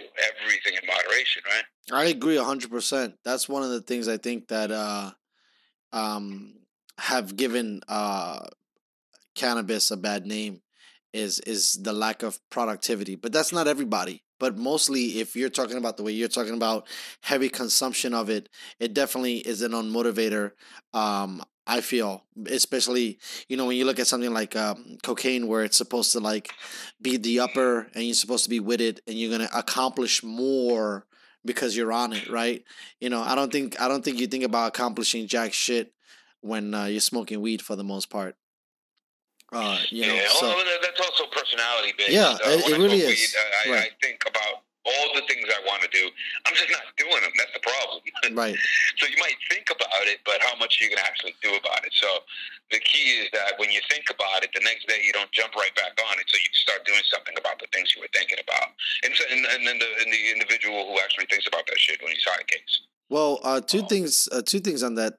One thing that I've heard was paralysis by overanalysis, which is a really trippy thing, because I think at times I kind of get stuck there, as well.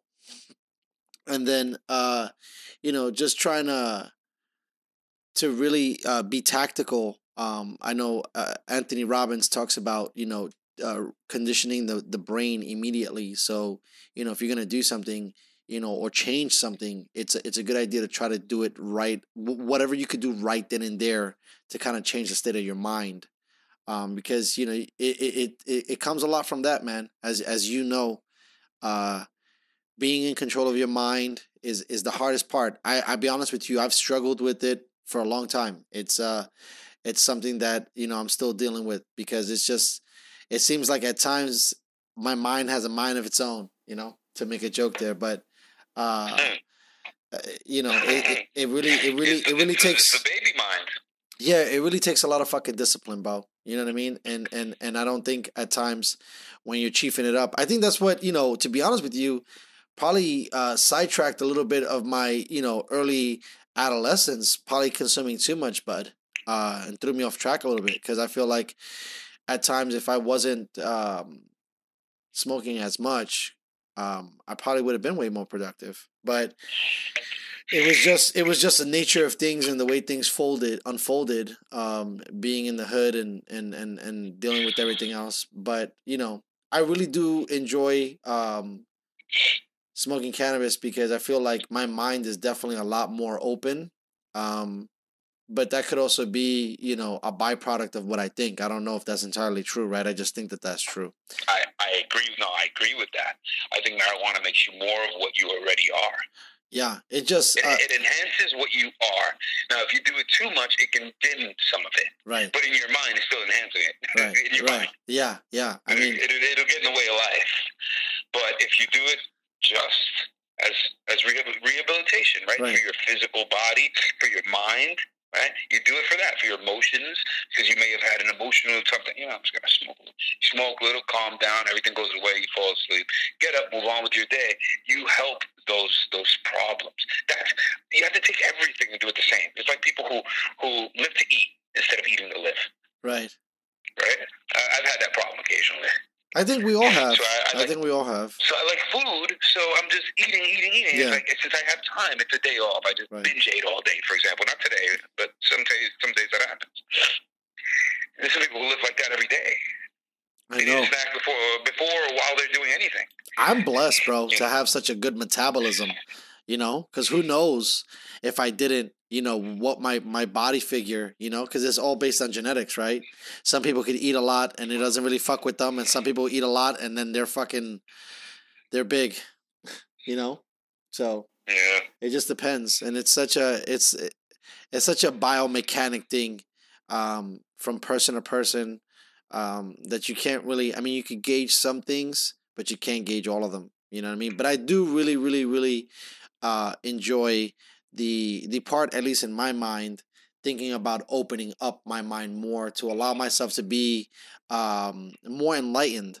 Probably about maybe one of the residuals of all my martial art training was just, to constantly, see things in a different light. And I think that when you're on cannabis, and I started to lately do psychedelics too, to enhance that too, and we fucked around when we were young too, and just to continue to open the mind. But like I said, it's a slippery slope for some people, right? I know some people that can't do moderation.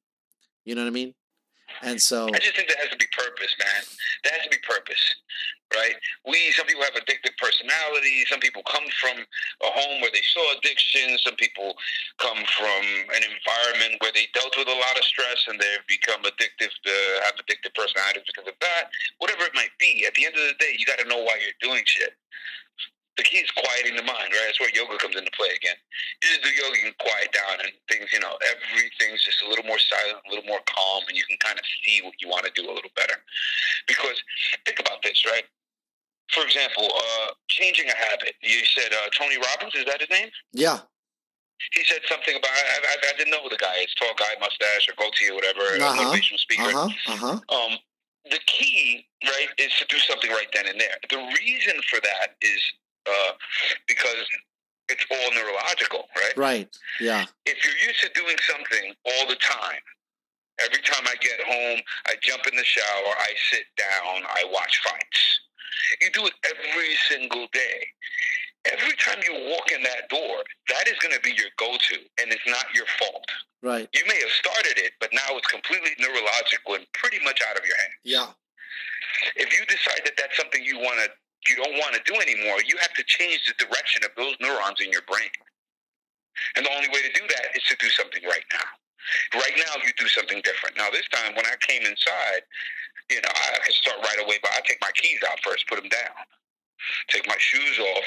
Now, I sit down here for a little bit, unload, maybe watch one fight.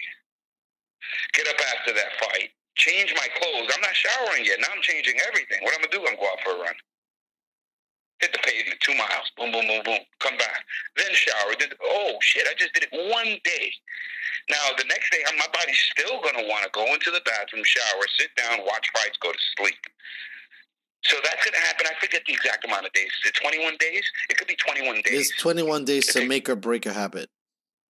There you go. So there's 21 days to break that habit and make the new one. So you got to do this for 21 days straight, and I believe it's within those 21 days that you've effectively changed those neurons. It doesn't mean that you can't mess up again and recreate them without another 21 days. Right. You've already had probably 3 months of doing the wrong shit. Right. So you got to stick to it, but it becomes a little easier after 21 days. And guess what? They've been talking. It's interesting. They put it out there for us. Just do it. Nike's been saying it forever. Right. Just do it. If something you want to do, just do it. Do the first thing that has to do with it. I know, fucking throw 100 kicks tonight. Just do it. Isn't it crazy? Like $1 million advice is free and no one really listens to it. Nah, but they buy all the shoes though. Right, they fucking crush the shoe game. But the one simplest and most truest advice is for free, and not that many people capitalize on it. Mm-hmm. But I definitely do agree. They don't realize it, or they overthink it. Like you said, overthinking. But the thing is too, bro, like you said, the neurons and the neural perspective on how this is like almost like remapping your mind, which is an intense thing to do, and it definitely takes discipline and hard work, bro, because I've tried on many occasions to try to rewire things, and because in my mind I've allowed a level of comfortability, you know what I mean? I don't make myself as accountable as I should on certain things, you know what I mean? And that has a lot to do with it just being so much more easier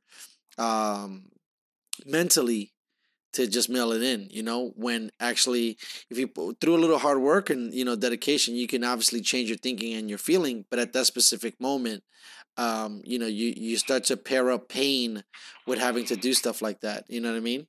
But that instant change of the physical space is definitely key. I've read and has listened to as a catalyst in creating change and momentum.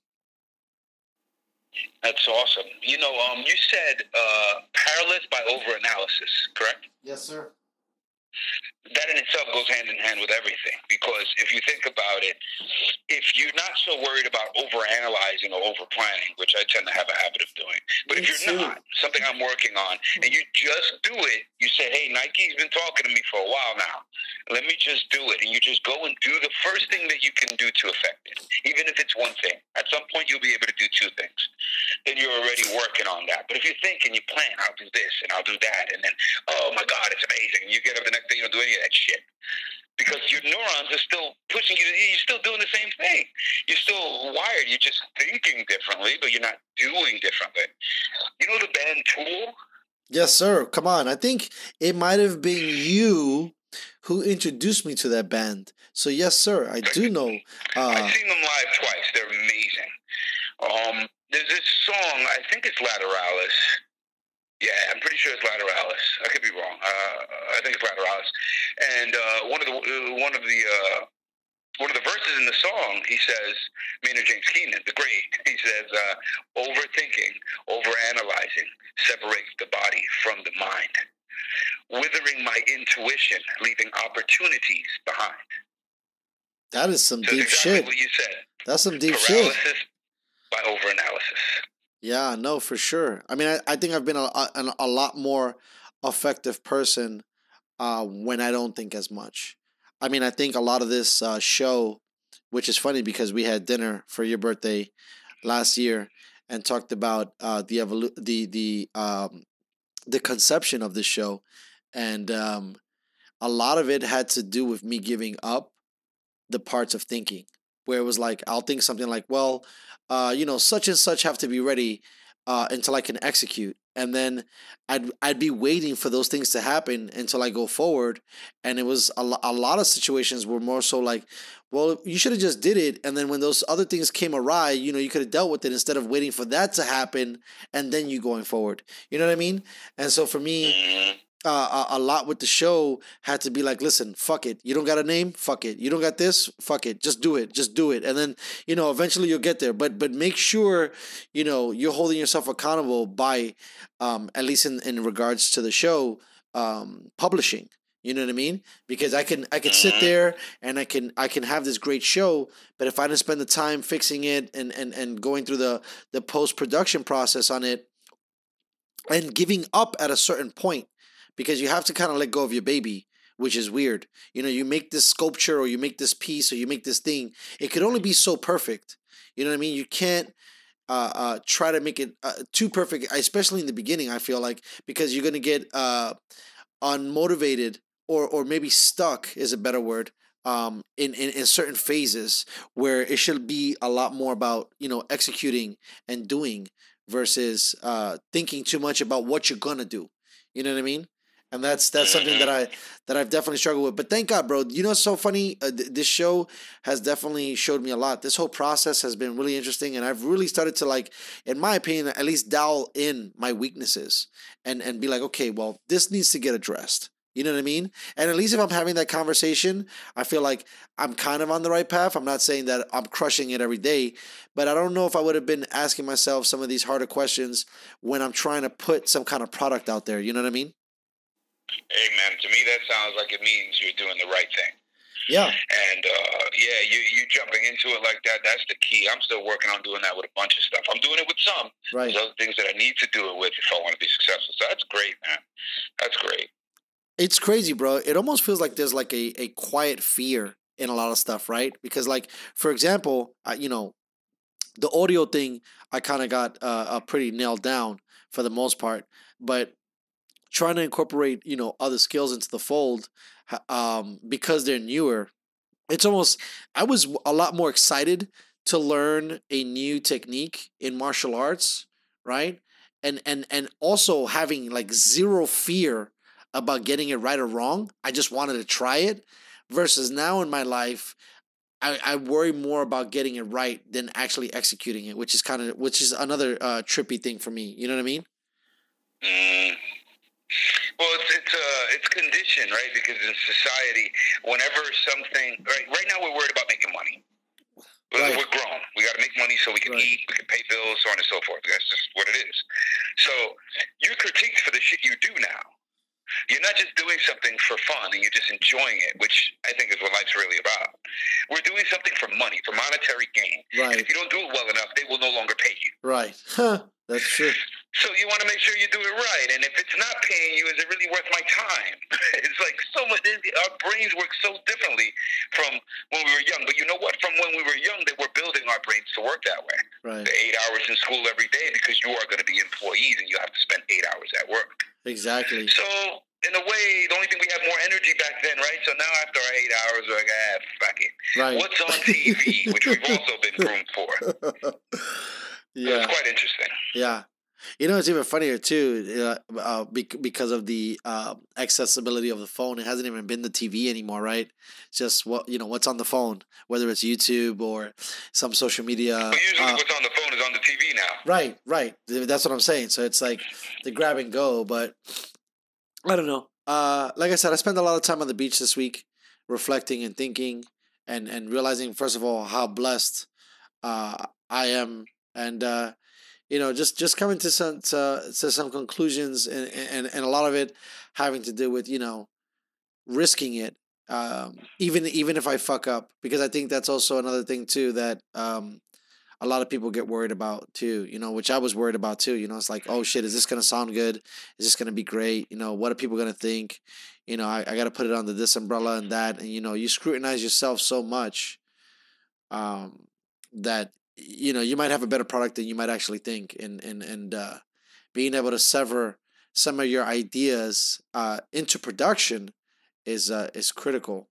But I think I've already found a bit of a comfort zone with the audio, because I'm trying to expand into the video, and there's parts of it, I guess, that intimidate me. But I've also had a bunch of different bumps and bruises trying to work with different software and it not being compatible. And, something new always, very similar to like what you were saying, like you gotta put the sweat equity into stuff. There's no way around it. Because if you don't really challenge yourself and grow. And like I said, that's what's been really great about this. I'd be stressed out trying to figure something out, and I'm just like, man, do I really want to be doing this? Which is crazy, when you have conversations in your mind like that, The worst. It's like, should I mail in my life, or should I really, really try to take a shot here? Mm-hmm. Taking a shot is the way, man, because this is one life. I know. One life, as far as we know. Right. So you got to make the most of it. That's it. You got to just make the most of it. And if it's not just one life and there's reincarnation, you're going to be in the coolest position ever in your next life, because you did everything you could here. Yeah. That's how I see it. You did your best.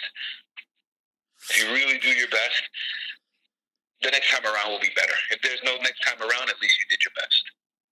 Yeah, no kidding. So, we'll start to wrap it up here in a little bit, but I kind of wanted to for my own interest, what's this week ahead for you look like? You just got a bunch of clients, you train through video, you work out, and it's just literally rinse and repeat every day? Yeah, kind of, sort of. I've been really looking at this George Floyd thing. So I think there's going to be a lot more of that, and seeing what I can do, short of being unproductive, short of being a detriment to society and to the city. But what I can do to, even if it's just in my personal life, to I don't know, make a difference or be different. I don't really fucking know yet, but I know it's messed up and I want to stand for what's right in whatever way I can. But besides that, yeah, man, I wake up early, go for a run, come back, do some yoga, shower, get to work. I work from about 8 a.m., get little breaks here and there until about 8 p.m. or so. And, yeah, sometimes work out after. Have a terrific dinner with the lady, rinse and repeat. So I think, like I said, before you dip out, you just dropped a little nugget, and I kind of want to caress it a little bit. But so you found yourself looking in the mirror during this time with George Floyd's murder. You started to really, really think about your place on Earth, huh? Yeah, I mean, this shit hits harder when you're going through something that you've never gone through and that the world rarely sees, like a pandemic. So it hits a little harder, right? But it already hits very hard, and it's been already happening for too long. And then when you see that these people who committed this crime are being protected, that's heavy, man. That's heavy, man. You know, so you want to be on the right side of that. And if you can't see how wrong and evil that is, and you find excuses from how people are reacting to it, to anything else, to agree with the wrong side here, then you know you're fucking up. You're fucking up as a human being. So I just want to make sure I'm on the right side of that. Well, you know, like I said, man, that's why I wanted to get you on the show, bro. You're a really deep dude. You've always been extremely considerate to a lot of other people's feelings.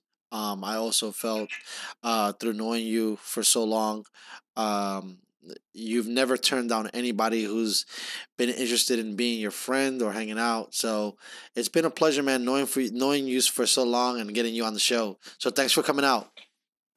My pleasure. Thank you so much. This was great. You're a great interview. I appreciate you. For sure, buddy. Thank you so much. Everybody out there, stay safe. Talk to everybody soon. Peace out. Whoosh.